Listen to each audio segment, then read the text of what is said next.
c'est la bouche. Nous avons dit que la bouche a une petite organe à l'intérieur que nous appelons pratiquement la langue. C'est comme un feu. Il a la capacité d'embrasser tout le corps. Voilà pourquoi la Bible dit que celui qui veut préserver son âme des angoisses doit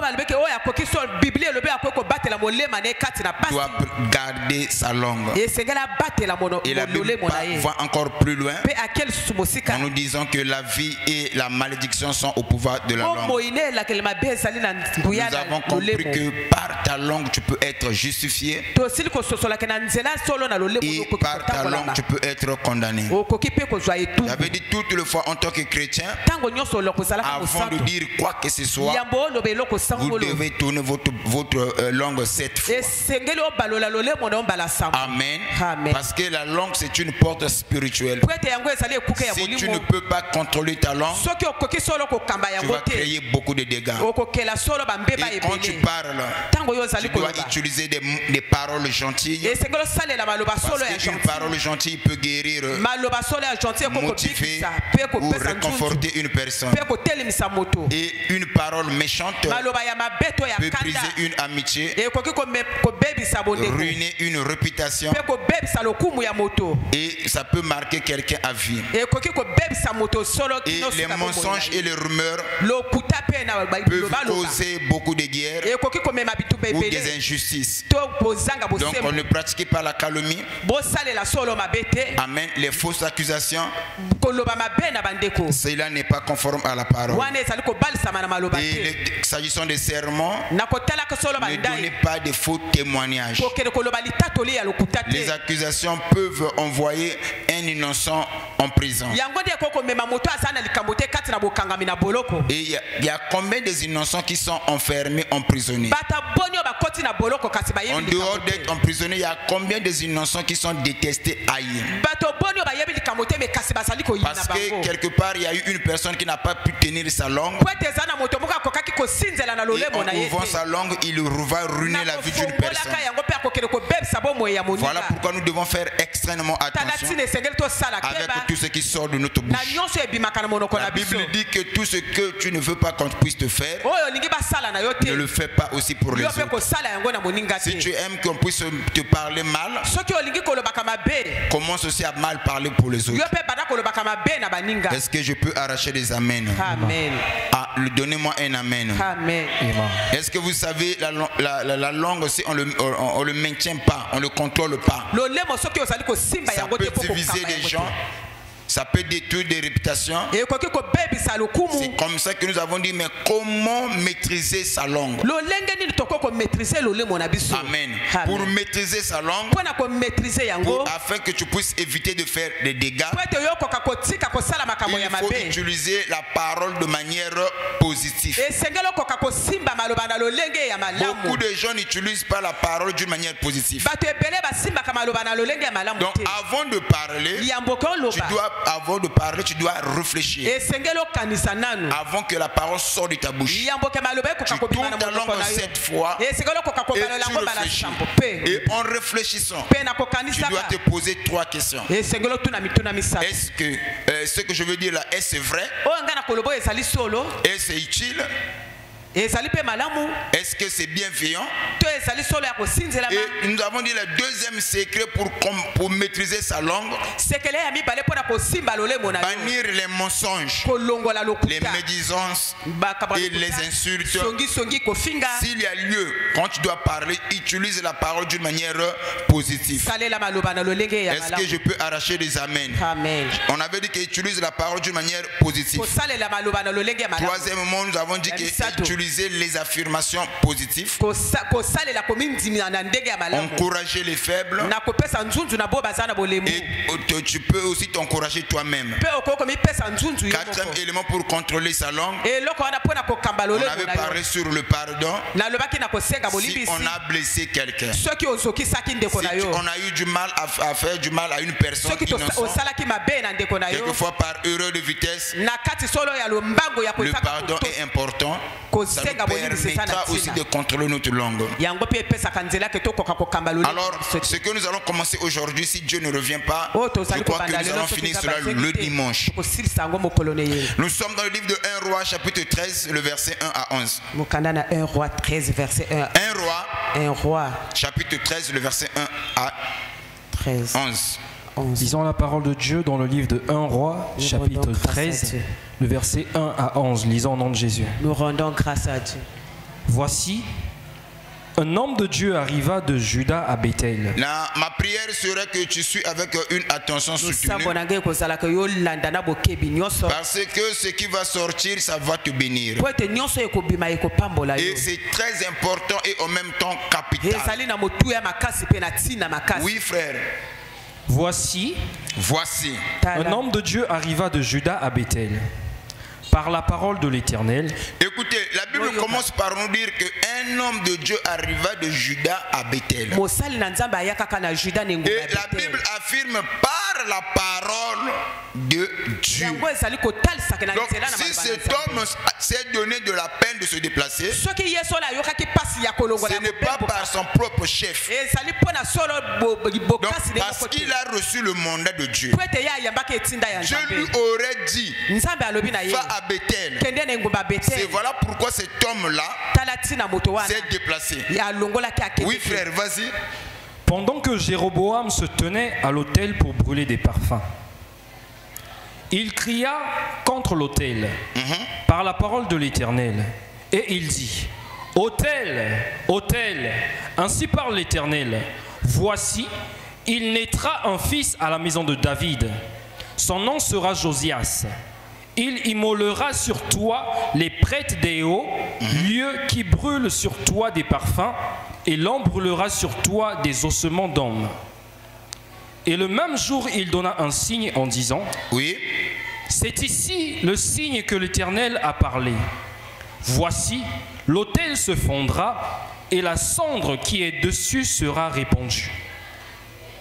Lorsque le roi entendit la parole que l'homme de Dieu avait crié contre l'autel de Bethel, il avança la main de dessus l'autel en disant, saisissez-le. Et la main que Jéroboam avait étendue contre lui devint sèche et il ne put la ramener à soi. L'autel se fondit. L'autel s'est fondu, oui. Et la cendre qui était dessus fut répandue, selon le signe qu'avait donné l'homme de Dieu par la parole de l'Éternel. Verset 6. Alors le roi prit la parole et dit à l'homme de Dieu, implore l'Éternel, ton Dieu, et prie pour moi, afin que je puisse retirer ma main. L'homme de Dieu implora l'Éternel, et le roi put retirer sa main, qui fut comme auparavant. Le roi dit à l'homme de Dieu, entre avec moi dans la maison. Tu prendras quelque nourriture, et je te donnerai un présent. L'homme de Dieu dit au roi, quand tu me donnerais la moitié de ta maison. Écoutez bien. Écoutez bien. Le roi, après avoir vu le miracle, il va inviter l'homme de Dieu. Il dit, viens chez moi, viens manger, et ensuite tu vas rentrer. Et l'homme de Dieu va répondre au roi, même si tu me promets de me donner le moitié de ton royaume, je n'accepterai pas. Pourquoi il ne va pas accepter? Vas-y, que la Bible parle. Quand tu me donneras la moitié de ta maison, quand tu me donneras la moitié de ta maison, de ton royaume, je n'entrerai pas avec toi. Je ne rentrerai pas avec toi. Je ne mangerai point de pain et je ne boirai point d'eau dans ce lieu-ci. Verset 9. Car cet ordre m'a été donné par la parole de l'Éternel. Écoutez, car cet ordre m'a été donné par la parole de l'Éternel. Vas-y. Tu ne mangeras point de pain et tu ne boiras point d'eau. Et tu ne prendras pas à ton retour le chemin par lequel tu seras allé. Et il s'en alla par un autre chemin, il ne prit pas à son retour le chemin par lequel il était venu à Bethel. Or, il y avait un vieux prophète. Or, la Bible dit qu'il y avait dans la ville autrefois un vieux prophète. Oui. Qui demeurait à Bethel. Ses fils vinrent lui raconter toutes les choses que l'homme de Dieu avait faites à Bethel ce jour-là. Et les paroles qu'il avait dites au roi. Lorsqu'ils en eurent fait le récit à leur père. Parole du Seigneur. Le verset 25. Le même chapitre, le verset 25. Et voici, des gens qui passaient virent le cadavre étendu dans le chemin et le lion se tenant à côté du cadavre. Et ils en parlèrent à leur arrivée dans la ville où demeurait le vieux prophète. C'est fini. Parole du Seigneur, pouvons l'acclamer. Nous avons essayé un peu de lire en lent, mais si vous avez le temps, c'est très important. Dans la Bible, nous avons ce que nous appelons la connaissance historique. La connaissance archéologique. Yes. Et il est très important de comprendre aussi les histoires. Ça te permet de mieux comprendre la parole. Lisez ce passage-là à l'entier, même à la maison. Allez encore reméditer encore sur ce passage, pour ne pas dire méditer. Donc reméditer encore. Même si vous avez déjà médité, relisez encore. Ça va vous ajouter quelque chose. Ici, on parle de Roboam, un roi qui a commencé à introduire les mauvais cultes en Israël. Et au moment où il a commencé à jouer avec Bethel, je vais expliquer, je crois, Bethel c'est quoi? Un autre lieu d'adoration. Bethel avait une importance capitale dans l'histoire des enfants d'Israël. Et nous le connaissons tous. D'où vient le mot Bethel? Parce que c'est là où Jacob a eu une expérience avec Dieu. C'est là où il a vu les anges monter et descendre. Et la Bible dit autrefois ce lieu s'appelait d'abord Luz. Et après avoir vu cette révélation, il a nommé ce lieu-là au nom de Bethel. Donc pour les enfants d'Israël, Bethel avait une importance capitale sur le plan spirituel dans leur vie. Et lorsque Roboam devient roi, en tant qu'enfant de Salomon, il a commencé à introduire de mauvais cultes en Israël. Et dans le pays dans lequel habitait Roboam, là il y avait un prophète, un vieux prophète, qui voyait le désordre que Roboam faisait. Mais il était incapable de parler au Roboam. Il n'a jamais dit à Roboam ce que la volonté de Dieu voulait pour Roboam. Et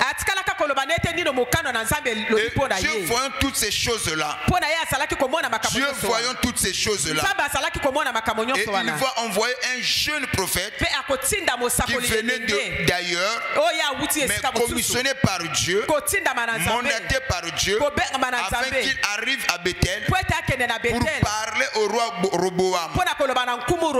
Alors ce jeune homme-là, Dieu lui a donné des instructions fermes. Quand tu arriveras à Bethel et tu parleras à Roboam de telle manière, de telle manière, et s'il arrive qu'il puisse te menacer, moi Dieu, je vais le mettre à l'épreuve afin qu'il sache que c'est moi qui t'envoie. Alors il va lui dire ceci: il faut arriver à Bethel et que tu réalises la mission que je t'ai donnée. Pourquoi je t'ai envoyé là-bas? Tu ne mangeras pas, tu ne prendras rien, et tu ne rentreras pas sur le même chemin que tu t'es parti. Voilà les consignes que Dieu lui a données. Bien aimé, le problème ce n'est pas la peine. Ce jeune homme avait reçu l'appel. Ce jeune homme avait croisé Dieu. Et Dieu lui a parlé. Dieu lui a mandaté. Quand il arrive à Bethel, ce jeune homme a remis Roboam sur le droit chemin. Il a commencé à parler à Roboam. Et la Bible dit au moment où il parlait à Roboam, il y avait une foule qui était là.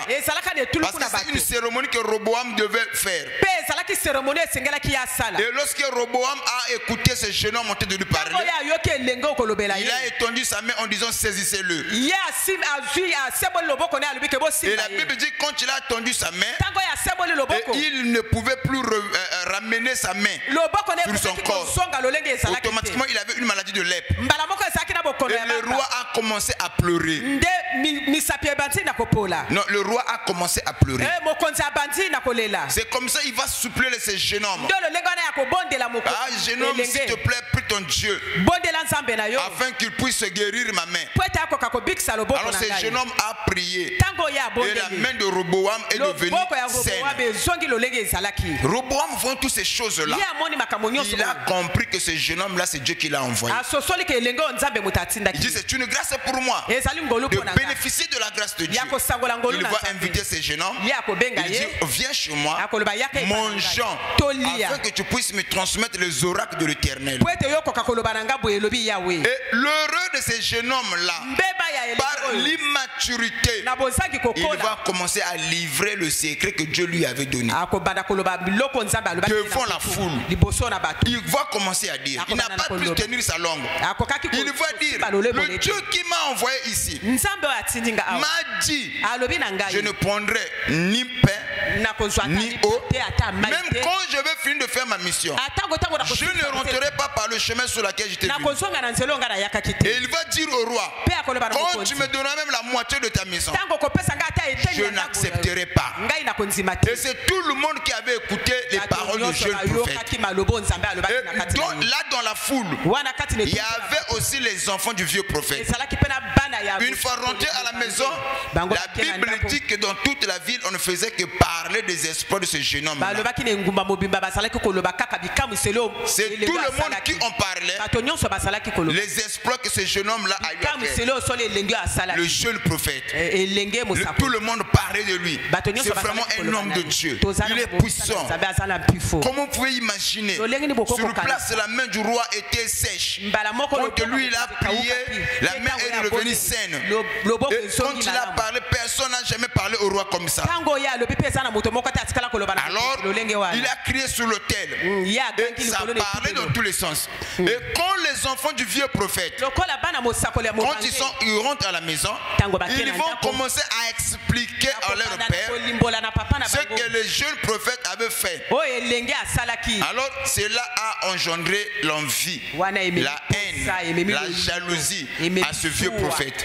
Il va poser la question à ses enfants. Par quel chemin s'en est allé l'homme de Dieu? On l'a expliqué. Il a pris tel chemin. Et le vieux prophète va sceller son âne. Il poursuit ce jeune prophète. Et la Bible dit comme le jeune prophète, en venant là, il n'avait rien pris. Il marchait à pied. Et celui qui avait le moyen de transport, l'âne, vous voyez, marche et vous allez à mon côté. Et jeune homme, il marchait, arrivé quelque part sur le térébinthe. La Bible dit qu'il se reposa. Et si le vieux prophète est venu le trouver là, il va lui poser la question. C'est toi le jeune prophète qui revient de Bethel? Il dit oui, c'est moi. Ce vieux prophète va lui dire, moi aussi je suis prophète comme toi. Rentrons encore à Bethel. Viens dans ma maison, mange et bois avec moi. Ces jeunes hommes vont encore rappeler encore à ce vieux prophète. Le Dieu qui m'a envoyé ici m'a dit de ne pas manger le pain, de ne pas boire de l'eau et de ne pas rentrer sur le chemin sur lequel j'étais venu. Bien aimé, la parole est pour tout le monde, mais la révélation est personnelle. Ce jeune homme n'a pas pu tenir sa langue. Ce qui a fait la force de son ministère, il va livrer ça à tout le monde. Par manque d'expérience. Dans la vie, il y a des gens, on ne peut pas se confier à cette personne. Est-ce que quelqu'un peut me donner un amen? Alors Alors ce vieux prophète va utiliser la ruse. Il dit non, moi aussi je suis prophète comme toi. Et ce même Dieu qui t'avait parlé, ce même Dieu là aussi m'a parlé. C'est lui qui m'a ordonné de venir te chercher. Que tu viennes avec moi, que tu manges avec moi, et ensuite je vais te libérer. Ces jeunes hommes sans se poser des questions, sans consulter son Dieu, sans pourtant prier, il s'est confié à ce vieux prophète. Et il s'est détourné de ce que l'Éternel Dieu lui avait dit. En suivant ce vieux prophète, il va aller sur la maison du vieux prophète, il va manger, il va boire.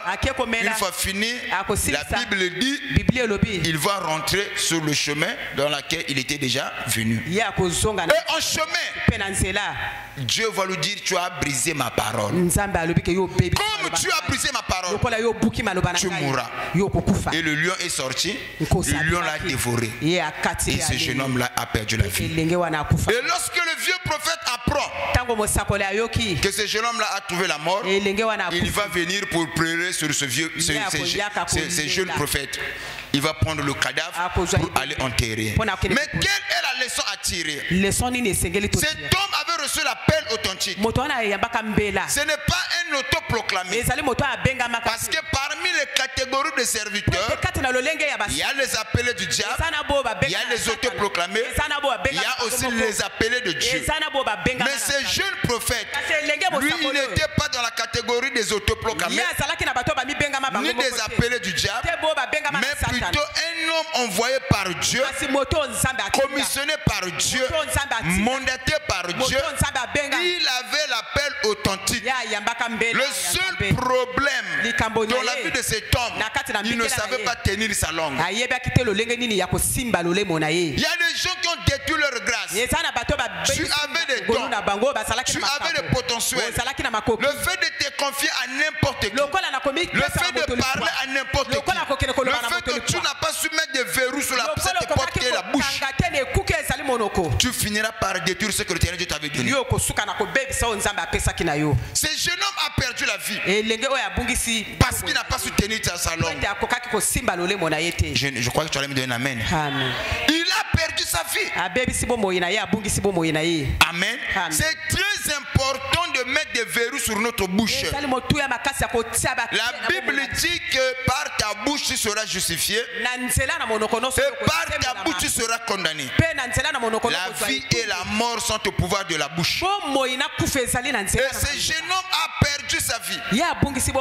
Cependant, c'est Dieu qui l'avait envoyé. Le fait de confier ce que Dieu lui avait dit à n'importe qui, le fait de parler à n'importe qui, le fait qu'il n'a pas su tenir sa langue, mettre des verrous sur sa bouche. Or, ce jeune homme ne savait pas que la bouche est une porte spirituelle.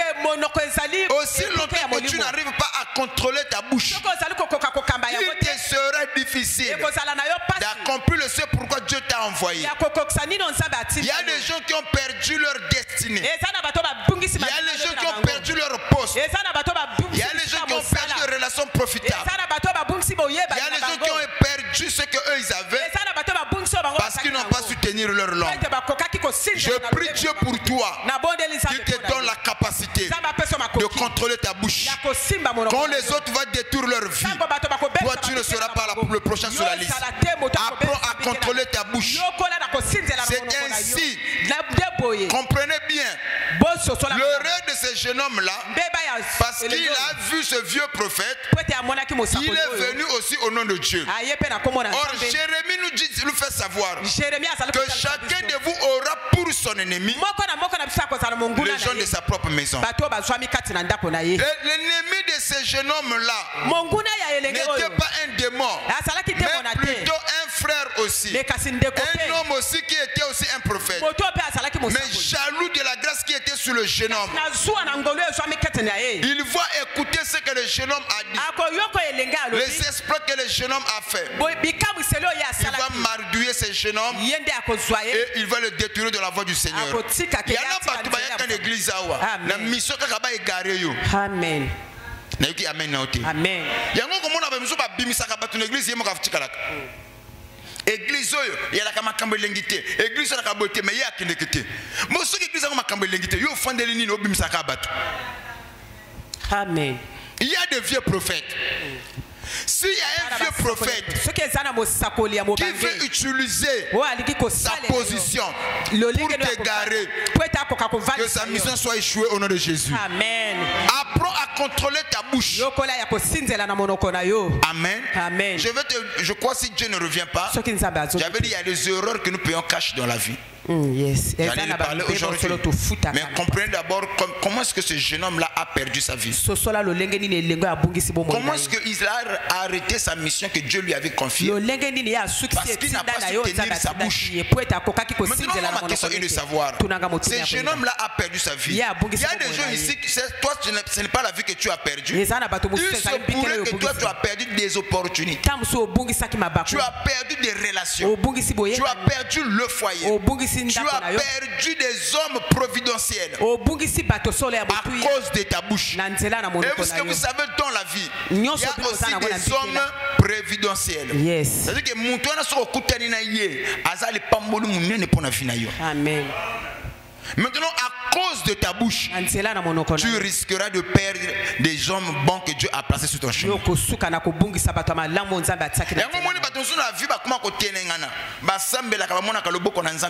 Parce que les hommes prévidentiels que Dieu avait mis sur ton chemin, comment est-ce que qu'est-ce qui a poussé qu'on perde Bango? Parfois, tu n'as pas su contrôler ta bouche. Ton amen n'arrive pas jusqu'ici. Tout le monde a donné amen sauf toi. Tout le monde a donné amen sauf toi.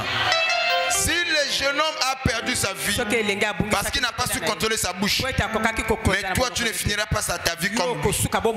Apprends à contrôler ta bouche et tu accomplis le seul pourquoi Dieu t'a placé sur la terre. Je ne sais pas qu'est-ce que tu as perdu, mais c'est Dieu qui a donné ce message à la capacité de te redonner encore ce que tu as perdu. Écoutez ce qu'il dit. Il dit même si tu me trahis comme Samson, ma fidélité dure à toujours. Je parle à un enfant de Dieu. Il se peut qu'au moment où je parle, la chose que Dieu avait placée en toi, par manque de prudence, tu ne l'as pas vue. Si tu t'es repenti sincèrement, je lève ma main droite vers le ciel, que l'Éternel Dieu te le redonne encore. Il se peut que tu as perdu des relations, tu as perdu des opportunités à cause de ta langue. Mais laisse qu'à travers ce message, que l'Éternel Dieu puisse créer encore d'autres opportunités pour toi, qu'il puisse créer encore d'autres personnes qu'il va placer sur ton chemin, qui vont être une bénédiction pour toi. Si cette parole est pour toi, donne-moi un amen et reçois cette grâce. Si ce jeune homme a perdu sa vie parce qu'il n'a pas su contrôler sa bouche, je me suis posé la question, quel est cet homme appelé par Dieu, envoyé par Dieu? À la première occasion, il dit, Dieu qui m'a envoyé ici m'a dit de ne pas manger. Tous les secrets que Dieu lui aurait dit, il va livrer ça à tout le monde. Il y a des choses dans la vie que Dieu t'a dit que tu ne peux pas dire à n'importe qui.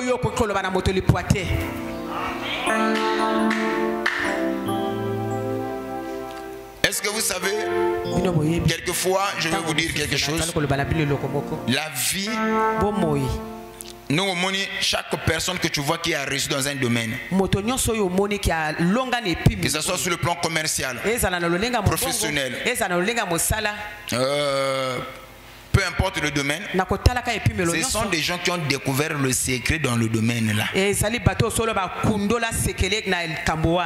verras même dans ce même domaine, il y a aussi des gens mais qui n'ont pas réussi comme eux ils ont réussi. Maintenant les gens qui ont découvert le secret ne le livrent pas à n'importe qui. Est-ce que tu comprends moi ça? Amen. Je vais chuter ce nom pour te dire ceci. Je prends ce mot domaine à l'ibala. Ba mama nyonso ba fona na mabala ba umela ba kunda ba ninga ba koma mi bangi umoni akoza la kabala kana ba 27 ans 30 ans ti ba comme na ba 70 ans ba 80 ans. Un exemple ba kunji ba ninga po vous na piso mutu so abala mais a divorcer parce que comment différence c'est quoi na moto a umeli na moto a kota pe abima. parce que moto a découvert le secret à l'ibala. Mais abima a kundola ba secret à l'ibala. Dans le mariage, il y a des secrets. Il y a l'ibala ezalaka ba kuku. Yango mona ka ba pesa ka toli, c'est-à-dire qu'il y a des mamans expérimentées. Les jeunes hommes ne connaissent pas. Maintenant, c'est à eux d'instruire les jeunes afin que les jeunes aussi puissent réussir dans ce domaine. Maintenant, le problème de ces jeunes hommes-là, ils ne savaient pas sur qui il fallait se confier. Mais toi, tu ne serais pas le prochain sur la liste. Même moto a teka koko. So ko moni muso a teka koko mena koko wana atongi ba mapango makoko wana aliesa kabana futila kandako ka koko wana. Bon moi muso a teka koko akwa sortir le kola été. C'est que yena kati na koko na akundola ba secret et akoteka koko wana. Yango ya mataka pe akenda libuso. Dans chaque domaine, il y a des secrets. Est-ce que vous comprenez ça? Amen. Na koko na kesu sur le domaine pastoral. Même dans le domaine il y a aussi des secrets. Que ceux qui m'ont expliqué comment on gère une église, comment un pasteur peut être. Ceux qui fongolo mutema laki sur yango yo mona na pété église zokola na pété bato bazo yakaka mais yale église so comment pour mona mutasali 10 ans église on a passé okoyaka na église boye mutu ya kala oya banana pasteur azate et nous sommes dans comprendre ngaza. Mon histoire à passer, c'est-à-dire que la majorité de il y a un mois, il y a une semaine. Bangwana peut pas s'occuper de bakalate. Mais il est difficile le monde à battre Oumela Bambiaka. Un vétéran, un vétéran. Bafana passé ou tu as bandana chikota commis, ou va relater histoire, n'est-ce pas l'église de Tambola. Il y a difficile. Pourquoi? Parce que la plupart des pasteurs, secrétaire à gestion d'une église. Amen. Maintenant, ma prière cet après-midi. Qu'est-ce qui a causé la mort de ce jeune homme? Manque de contrôle sur sa langue. Je te pose la question. Qu'est-ce qui t'a poussé à être haï, détesté des hommes? N'est-ce pas parce que tu n'as pas su contrôler ta langue? Jérémie 17,4. La Bible nous dit quoi? Jérémie 17, le verset 4. Tu perdras par ta faute l'héritage que je t'avais donné. La Bible ne dit pas que c'est à cause de sorciers que toi tu vas perdre. Oh, c'est à cause des démons que toi tu finiras par perdre. Ce jeune prophète avait un héritage. C'était l'onction fraîche que Dieu lui avait donnée. Mais par sa faute, pour le simple fait, il n'a pas su tenir sa langue. Il a fini par perdre sa vie. Je pose la question à l'église. Qu'est-ce que toi tu as perdu par ta faute? Laisse qu'à travers cette prière, que Dieu puisse encore te le redonner. Le Dieu de la seconde gloire, de la seconde toucher, qui t'accorde encore une seconde chance. Je crois que tu allais me donner un amen. Il se peut que tu as perdu parce que tu avais l'esprit de l'immaturité. Tu ne savais pas tenir ta langue. Voilà pourquoi tu as perdu ce que l'Éternel t'avait donné. Maintenant que après avoir écouté, que l'Éternel Dieu il puisse te donner la sagesse de contrôler ta langue. Et ce que l'Éternel Dieu te donnera, cette fois-ci, tu ne le perdras pas. Reçois cette grâce. Reçois cette grâce. Reçois cette grâce. Reçois cette grâce. Seigneur, je ne finirai pas ma vie comme ce jeune prophète. Aide-moi, Seigneur, à préserver l'héritage que tu m'as donné. Aide-moi, Seigneur, à garder ce que tu m'as donné. Je te demande, commence à parler au nom de Jésus. Pourquoi ce jeune prophète est mort? Parce qu'il n'a pas su contrôler sa bouche. Je pose encore la question à l'église. Pourquoi Joseph a été haï par ses frères? Parce que Joseph, Dieu lui a parlé, mais Joseph n'a pas su contrôler sa bouche. Il va révéler à ses frères ce que Dieu lui avait dit. Oh, moi je dormais, Dieu m'a dit que moi je vais régner sur vous. Vous pensez que si Dieu veut te bénir, c'est tout le monde qui sera d'accord de ta bénédiction?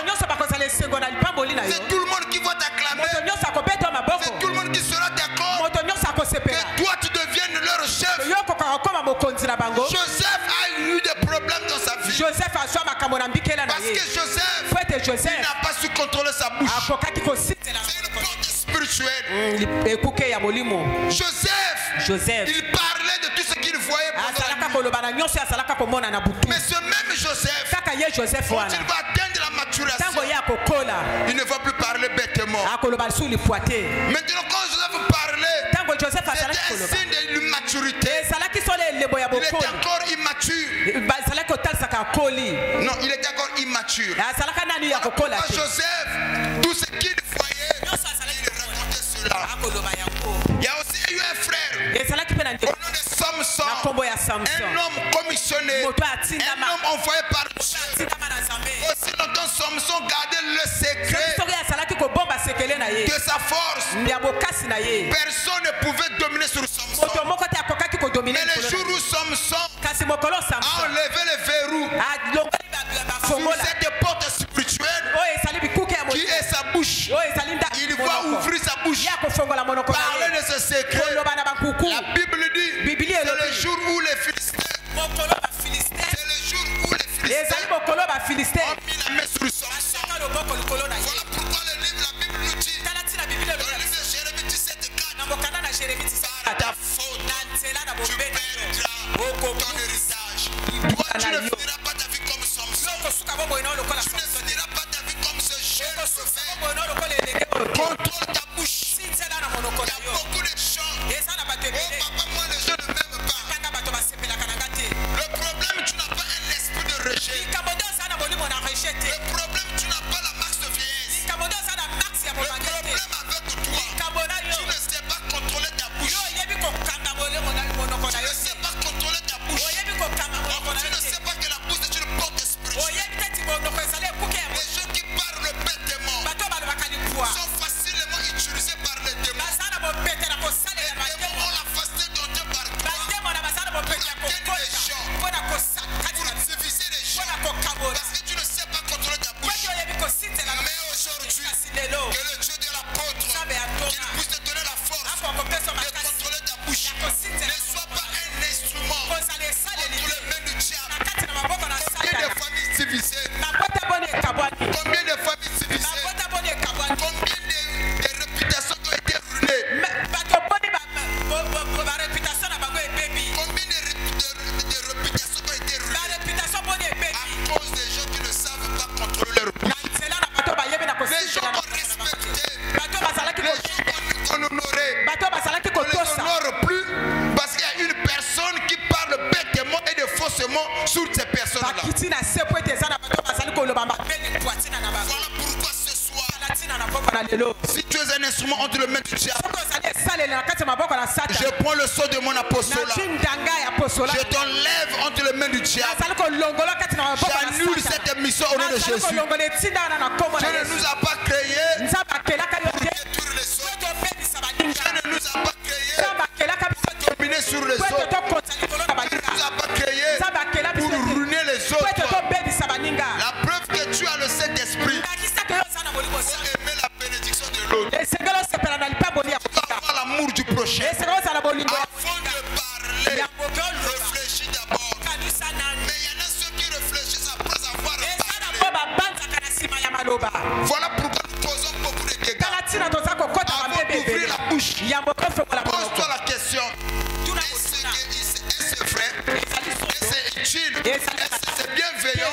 Ce que moi je vais dire, utilise la parole d'une manière positive. Et le Dieu de pain marchera avec toi. Il sera avec toi. Il marchera avec toi. Combien des innocents sont en prison à cause des gens qui ne savent pas tenir leur bouche?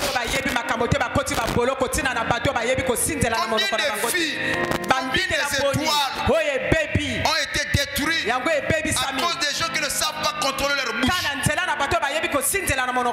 Le problème, ce n'est pas vous, mais c'est le diable qui est derrière vous. Nous allons faire la prière. Seigneur, aide-nous. Apprends-nous, Seigneur, à contrôler notre bouche. Apprends-nous, Seigneur, à marcher sur le pas des apôtres, à vivre la parole. Élève ta voix, commence à parler.